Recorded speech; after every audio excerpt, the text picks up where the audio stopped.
Alright gang, Assalamualaikum. So hari ini kita akan buat review tentang bulatan, tajuk tingkatan 4.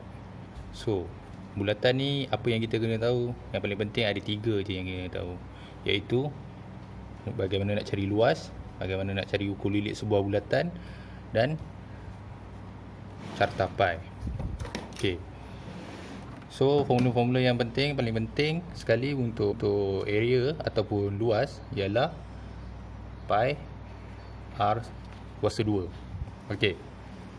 Manakala untuk ukur lilit ialah 2 pi r. Okey.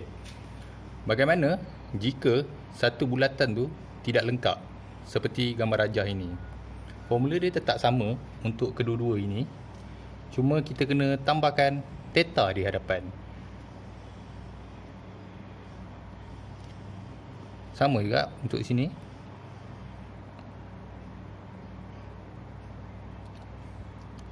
Okey. Tapi diingatkan theta ini bukan theta saja.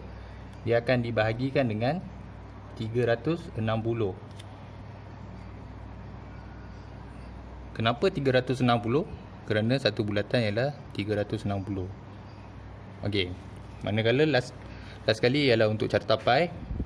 Carta pi, contoh carta pi tu kita bulatan ini bersamaan dengan 100 orang di dalam sebuah kelas. Okey. Jadi kita anggap theta ni mewakili pelajar wanita, manakala yang ini ialah lelaki. Macam mana kita nak cari nilai pelajar wanita? Ialah dengan mula-mula kita letak theta kerana bulatan yang tak sempurna. Kemudian kita darabkan dengan jumlah. Okey. So jumlah dalam contoh ini ialah 100. Jadi darabkan dengan 100. Jadi mari kita teruskan dengan melihat satu contoh. Ini contoh yang pertama. Jadi soalan mahu kita cari perimeter untuk seluruh rajah. Kemudian soalan 2 ialah mencari luas kawasan Belorek. Okey. Cara untuk kita buat soalan ni, nombor 1 ialah kita kena buat andaian ataupun apa yang diberikan info di dalam soalan. Jadi info yang diberikan dalam soalan ialah pi sama dengan 22/7. Kemudian dinyatakan di situ OBE, segitiga ni merupakan segitiga sama sisi. Bila dia segitiga sama sisi, maksudnya sisi yang ada di dalam sebuah segitiga sama ialah 60 darjah. Okay. Sekarang kita lihat untuk soalan nombor 1.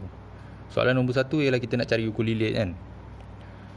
Ukur lilit yang kita ambil kira hanyalah daripada lengkung AB pergi ke BC, kemudian lengkung CD D pergi ke A. Garis-garis putus ni kita tidak ambil kira sebab dia di dalam. Okey. So ini ialah formula ukur lilit untuk gambar rajah ni. Lengkung AB tambah BC tambah lengkung CD tambah AD. Okey.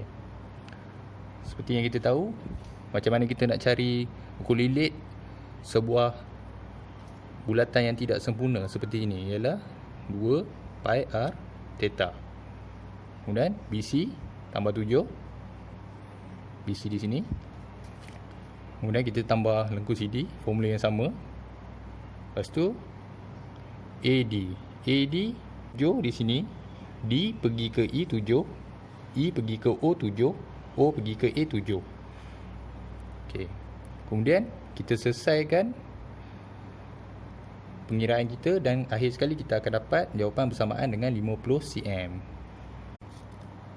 Sebegini. Okey. Seperti yang ditunjukkan pada contoh awal tadi, manakala untuk kita cari luas bagi sebuah bulatan, ini ialah formula dia. Kemudian untuk luas segitiga Ini setengah darab tapak darab tinggi. So tapak akan jadi 3.5 sebab segitiga sama kaki 7. Jadi kita nak kira dia punya sini, tapak dia jadi setengah, 3.5 di situ. Okey, harap faham. Kemudian kita masukkan semua nilai di dalam equation. Dan akhir sekali kita akan dapat jawapan bersamaan 64.75 cm kuasa 2. Sekian saja daripada saya. Terima kasih. Selamat berjaya.